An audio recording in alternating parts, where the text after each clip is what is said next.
Okay, tonight I want to talk to you about a tax collector and his account of Jesus.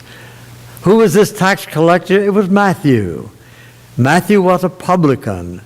A tax collector, it was, I guess we could say, kind of like they are today. They were not liked at all by their Jewish peers. Tax collectors under the Roman system had all kinds of opportunities for corruption.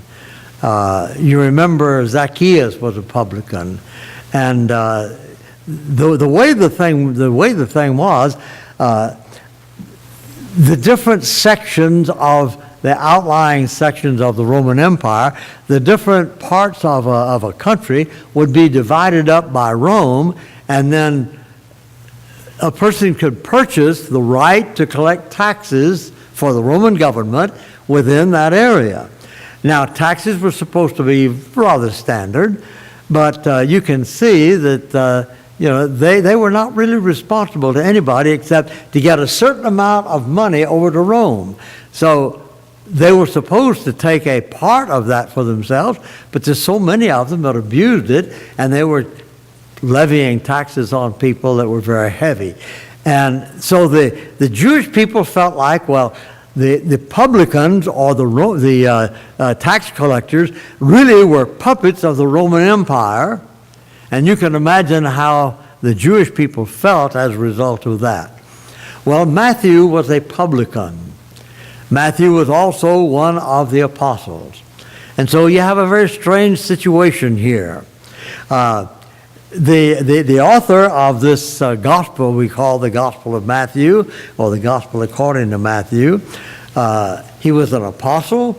He had another name, Levi, and he was called Levi, the son of Alphaeus. Well, there was another apostle by the name of James. Now, there were two Jameses, by the way, who were apostles, James, the son of Zebedee, and then there was another James called James, sometimes referred to as James the Less. He was less prominent, and he was the son of Alphaeus. We don't know, Alphaeus was not an uncommon name, and we don't know whether this was the same Alphaeus. If it was, then James and Matthew would have been brothers, wouldn't they?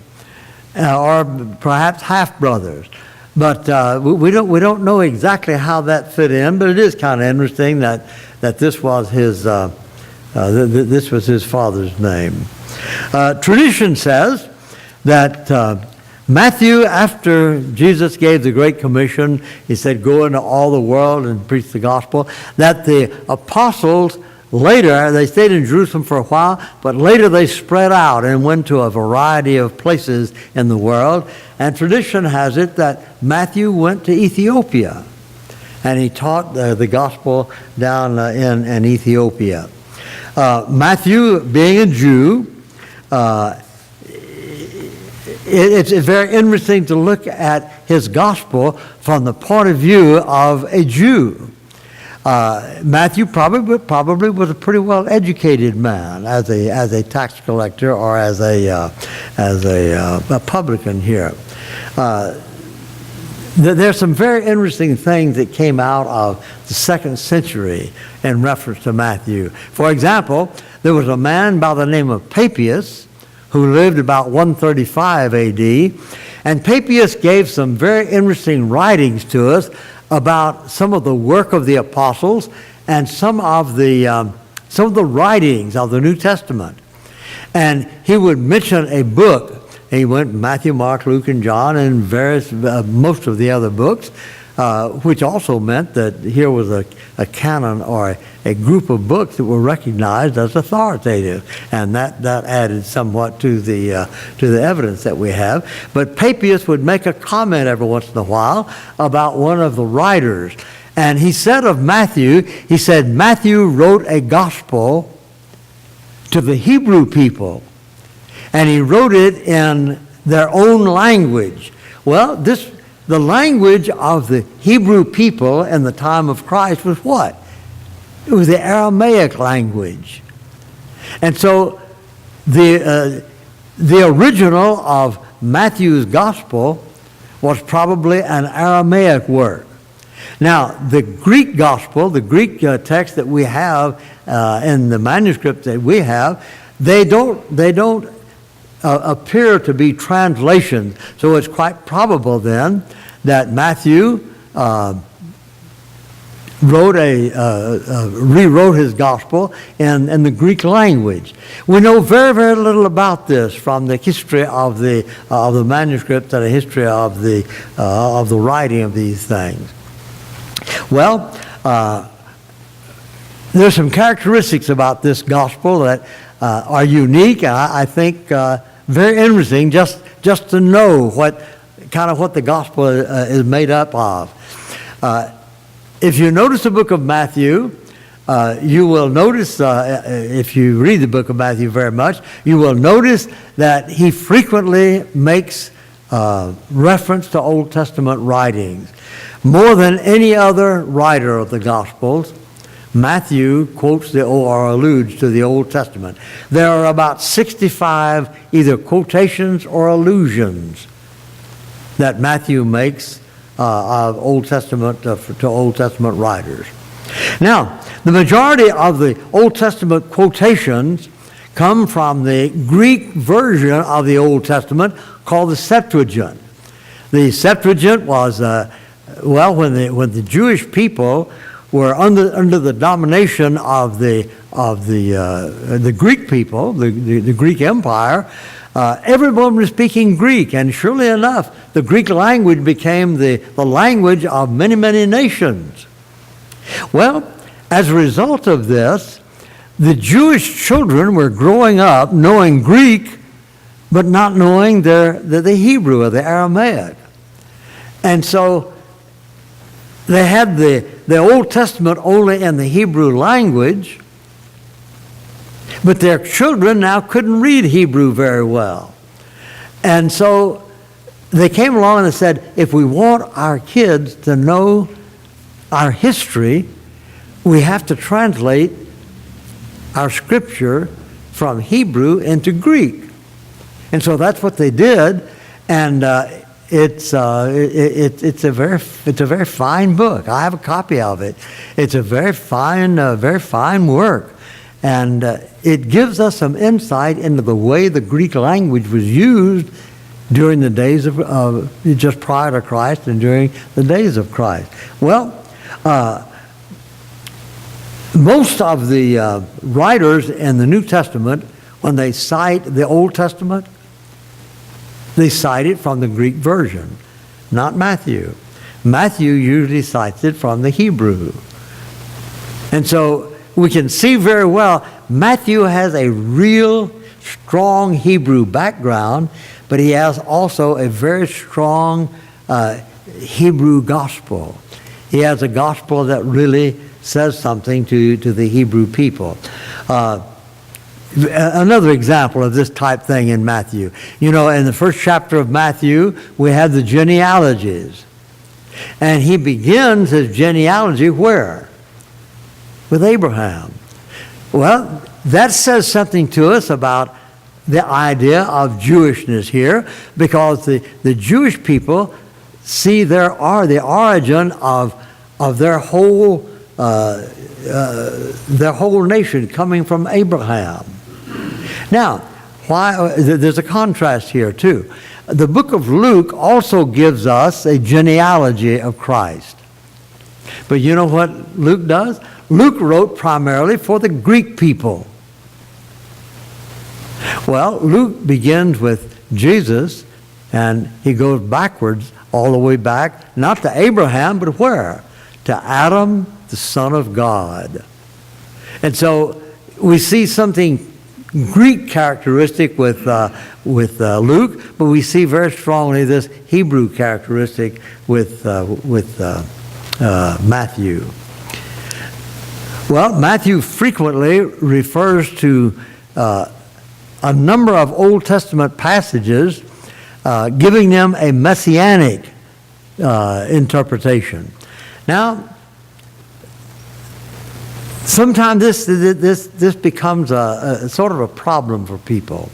One of the early things that he said very early that he talks about is the time when Jesus as a baby was taken down to Egypt, you remember? And then when they came out of Egypt, Matthew quotes a statement from the Old Testament, says that it might be fulfilled, out of Egypt I called my son.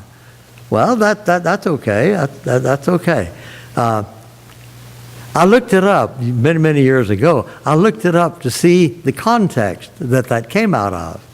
Well, it comes from the book of Hosea, and the context is very, very different, because in the context, God is lamenting the apostasy of Israel, and he goes back into their history and he says, when Israel, or when Jacob was a child, I loved him. When Israel was a child, I loved them. And I called my son out of Egypt. And that's where Matthew got the quotation. Matthew uses many quotations from the Old Testament in an illustrative way, rather than saying this is a direct prediction of that. Two or three ways that he uses. Sometimes it's to illustrate his point. Sometimes it is to say this was the way it happened at that time, and that's kind of symbolic of what is taking place here. And so they use the word, or he uses the word fulfillment in a very broad way, a very broad sense. And you'll find over and over and over that Matthew is one who does that. Now, well, you see a contrast between Matthew, say, and John, for example. Matthew, as I mentioned a moment ago, Matthew has the Jewish people in mind, and according to what Paypious said, Matthew wrote his gospel primarily for the Jewish people. It was addressed to the Jewish people, not formally, but because of the language that he used, and the Aramaic and this sort of thing. Well, when Matthew refers to something among the Jews, their traditions and things like that, he just refers to it and goes on. Now, contrast this with some of the things that John does. John wrote primarily for the Greek-speaking people in the Gentile world. John was in Ephesus probably when he wrote his gospel. And so every once in a while, John, when he says something about, the urns or the pots that were holding the water at the time of the changing the water into wine, he mentions this is according to the custom of the Jews. Well, Matthew would never say anything like that, because they would already have known that, you see. And then also John, in the 5th chapter of John, he talks about the pool of Bethesda there. And he says, now there is in Jerusalem by the sheep gate, and then he goes on and describes this, you see. Well, this indicates that John was writing to people that didn't know. They've never been there. Matthew was writing to people who were thoroughly familiar with the Jewish customs. And every once in a while, John will say, well, this word in the Aramaic means so-and-so. Matthew doesn't do anything like that, because the people were very, they were very familiar with the whole thing of the geographic situation and the cultural and traditional situation. Okay, his interest in the Old Testament is very vivid. His frequent mention of the Messianic Interpretations is very vivid also. And then his description of the traditions, his lack of description of traditions compared with some things that John, for example, had done. Now, there's a peculiarity in the Gospels. The Gospels do not use the word church. You do not find the word church in Mark, Luke, or John, but Matthew uses the word twice. Where Peter made his confession in Matthew 16, Jesus said, upon this rock I will build my church. And then over in the 18th chapter of Matthew, where he talks about people learning to get along with each other, and if you have something against your brother has something against you, go and try to get it worked out. If that doesn't work, go take a couple of witnesses with you. If that doesn't work out, then he says, tell it to the church. Well, probably what Matthew is talking about there is it has a dual meaning, because the word church means the assembly of people. And so he could be referring to the Jewish people, or he could be referring to the church as Christian institution. Matthew is big on the kingdom. As a matter of fact, 3 of the Gospels, Matthew, Mark, and Luke, say a great deal about the kingdom.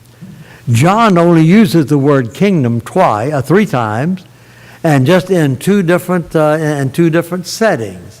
Once at the time of his trial, where Jesus said, my kingdom is not of this world. If it were of this world, my people would fight for me, but my kingdom is not from hence. Twice he uses it there. Then when he talks to Nicodemus in John chapter 3, he talks about entering the kingdom. You have to be born again, he says, or else you will not see the kingdom. Now, Matthew uses the word kingdom over and over and over. And interesting thing about Matthew along this line, though, is that Mark and Luke also mention the kingdom many times, but Mark and Luke always use the expression, the kingdom of God. Matthew, almost always, I think there's one exception to this, Matthew speaks of it as the kingdom of heaven. For example, the kingdom of heaven is like a man who sought goodly pearls in Matthew 13. Well, when you read the same thing over in Mark, it says the kingdom of God is like a man who seeks goodly pearls. So the terms are used interchangeably. Many times people have been confused about this, because kingdom of heaven, does that mean heaven? No, that means the same thing that Mark and Luke speak of as the kingdom of God. Matthew also he was great on parables and miracles. But he has a competitor here, and his competitor is Luke. I have written down here, there are 15 miracles, 15 parables and 20 miracles in Matthew. In Luke, there are 23 parables and 20 miracles. Now, Mark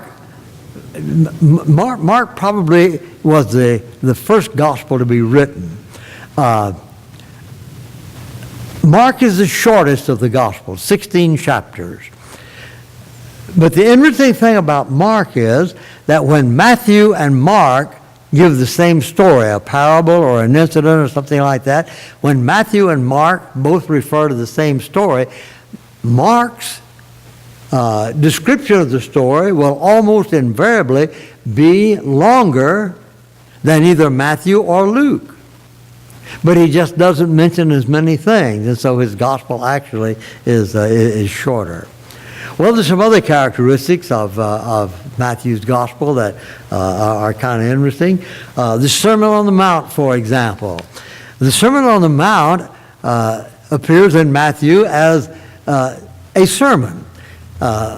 Jesus seeing the multitude, Matthew 5, Jesus seeing the multitude went up on the mountain, and when he was sat down, he opened his mouth and he taught them. And then we have the Sermon on the Mount. If you go to Mark, and particularly to Luke, you'll find that the teachings of the Sermon on the Mount are found in various places in Luke, but it's not a continuous sermon. There's a pretty good sized block of it in what is referred to sometimes as Christ's Sermon on the Plain. And it's almost identical, in a short part of it, almost identical to Matthew, a portion of Matthew's recording of the Sermon on the Mount. And so this again is a peculiarity of the Gospel of Matthew. Now, if you want to read something that's interesting and at the same time confusing, read the 24th chapter of Matthew. It's Jesus' prophecy about the coming destruction of Jerusalem. Now, it had been thought, well, let me just give you an illustration here. Do you ever hear people say that prior to the second coming of Christ, there'll be wars and rumors of wars? You've heard that, haven't you? Just about everybody has heard that idea. Well, if you go back and read Matthew 24, you'll find that when Jesus made that statement, he was referring to the coming destruction of Jerusalem. And so, like I say, it's the latter part of the chapter does refer to the second coming of Christ, but the earlier part of the chapter is very strictly defined concerning the destruction of Jerusalem. Well, something about the sort of the form here of the gospel stories. We refer to these as the Gospels, the four Gospels. Gospel of Matthew, Gospel of Mark, Gospel of Luke, Gospel of John. I remember when I first got out of college at David Lipscomb, we moved to Pensacola, Florida, and I was determined that I was not going to just allow myself to get into the habit of not studying. And so one of the things that I decided to do was to create for myself a harmony of the Gospels. And so I began work on it. And I got as far as the call of the disciples, the 5th chapter of Luke, I looked at that and compared that with Matthew and Mark, and the chronology is opposite. And I thought to myself, how could this be? One says this happened and then this one, and the other one just has it the opposite. And very frankly, that bothered me for a while, until I finally realized that, hey, chronology is not what was in the minds of the interest of the writers. The Gospels are a collection of incidents, events, and teachings of Christ. So far as the Gospel writers are concerned, they don't pay very strict attention to chronology sometimes. They're more interested just in gathering the material and putting it out there for us. And so in the early church, there was a man by the name of Justin Martyr, and he wrote some things about the Gospels and so forth, and the worship and all of this of the early church. And he mentioned that in the worship of the church, he said, the memoirs of the apostles are read. And I always thought that was kind of an interesting way to put it, because they understood this as being just the gospel story given from the memory of the apostles. And so chronology is not the thing here. And so when we find differences in chronology as we read the Gospels, that's okay. There's not a problem with that in any way. And so the literary form of the Gospels then is very unique. In literature generally, and I can't affirm this from my own experience, but I can from the things that I've read about it. In literature generally, there was not, up until the time of the writing of the Gospels, there was not an exact literary genre like the Gospels are. The collection of these things that had these messages and all. Well, some people have, some very astute scholars are very liberal sometimes, and some of them have concluded that really a lot of these things didn't happen. But this was stories that were made up by the early church to cause people to see what a wonderful wonderful man Jesus really was. You can't describe him, they would say. You can't describe him in literal terms because the things that he did were so wonderful. And so what they did, the things that he taught in particular. So what they did, they came up with the idea that the Gospels are really the faith of the early church. Not inspired or anything like that. They're just the faith of the early church. And these miracle stories are not real miracle stories. They are just the way the early church used to describe what a wonderful man Jesus was. And so you had something that they call the Christ of faith in contrast to the Jesus of history. The Jesus of history was the real man. And they say, we don't know anything much about him, because the Gospels tell us about the wonderful stories which may or may not be true. And so you have this dichotomy of the Jesus of history and the Christ of faith. I think that is a very gross misunderstanding of the Gospel accounts. I don't want to seem naive or anything like that, but I believe with all my heart that the accounts that we have of the life of Christ found in the four Gospels, these are things that really actually took place. The early church was not a bunch of dumbbells. They were not a bunch of people who could not express themselves except in some kind of miraculous ways and things like that as they describe Jesus. Instead, I believe that the gospel accounts of the miracles of Christ are accounts of real happenings. One reason for that is that the Jewish people did not contest the miracles. They actually believed the miracles. They believed that these were things that actually took place. The early church, second century and so forth, they recognized the Gospels as true accounts. They recognized the miracles as true miracles. And so it seems to me that it's much more reasonable for us to accept the Gospels for exactly what they proclaim and what they claim to be. The Gospel of Matthew was one of the very late books to be written. It was probably not written until somewhere around AD 70. The first book to have been written is generally thought to have been the book of 1 Thessalonians.